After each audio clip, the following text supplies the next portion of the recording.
Renz Abando sinibak ang projected number 1 pick ng PBA. Incentive ng ating Gilas Pilipinas, dinoble ni President BBM at isang player ng Barangay Ginebra na paamin tungkol sa kanilang import. Pero bago yan, hihingi lang ako ng isang like at subscribe bilang pagsuporta. Sa idinaos na gabi ng parangal at pasasalamat para sa bayaning atleta sa Rizal Memorial Coliseum sa Maynila kagabi mga kabasketball, ay ibinigay na nga sa ating mga atleta ang cash bonus para sa mga nag-uwi ng medalya. At ang matindi dyan mga kabasketball ay dinoble nga ng Pangulong Marcos ang dapat sana'y 500,000 pesos para sa bawat isang Gilas players at coaches. At ginawa nga itong 1 million pesos para sa bawat isa. At naging 4 million naman bawat isa. Ang dapat sana'y 2 million nila TJ Obena, Miggy Ochoa at Ani Ramirez.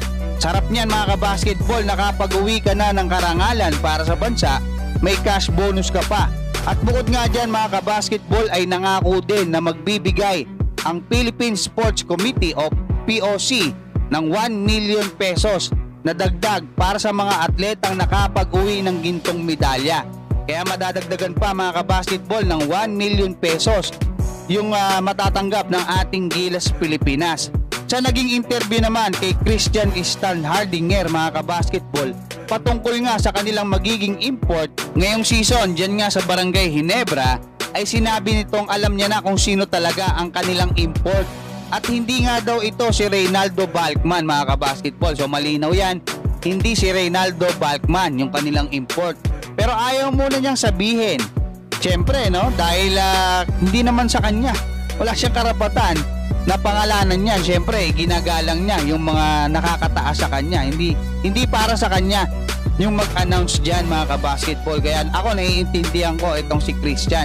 Samantala mga kabasketball, nagpakitang gilas naman sa EASL etong ating pambatong si Renz Abando sa naging laban ng defending champion na Anyang Red Boosters kontra sa top team ng Taiwan na Taipei Pubon Braves mga kabasketball. Dito naglalaro ang may dugong Pinoy din at projected number 1 pick ng PBA draft na si Cedric Berfield mga kabasketball. Kaya lang hindi nga siya tumuloy doon sa PBA draft, no? Mahusay ito mga kabasketball at nakapaglaro din sa NBA G League.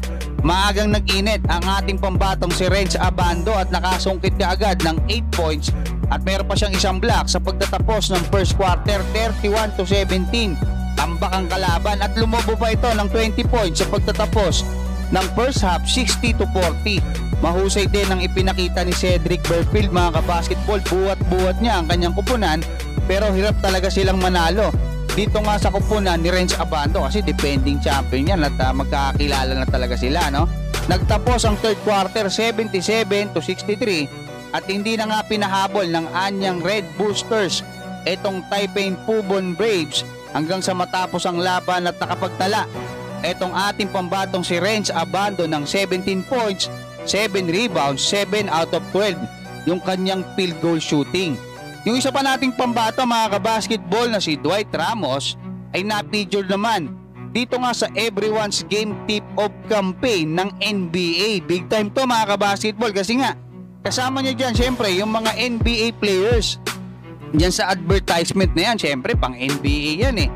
At ang sa akin mga kabasketball, basta tuloy-tuloy lang tayo sa pagsuporta sa mga Pinoy ballers natin sa buong mundo. At sana'y magtuloy-tuloy na ang pag-angat ng Philippine basketball. Hanggang dyan, maraming salamat at God bless sa inyong lahat.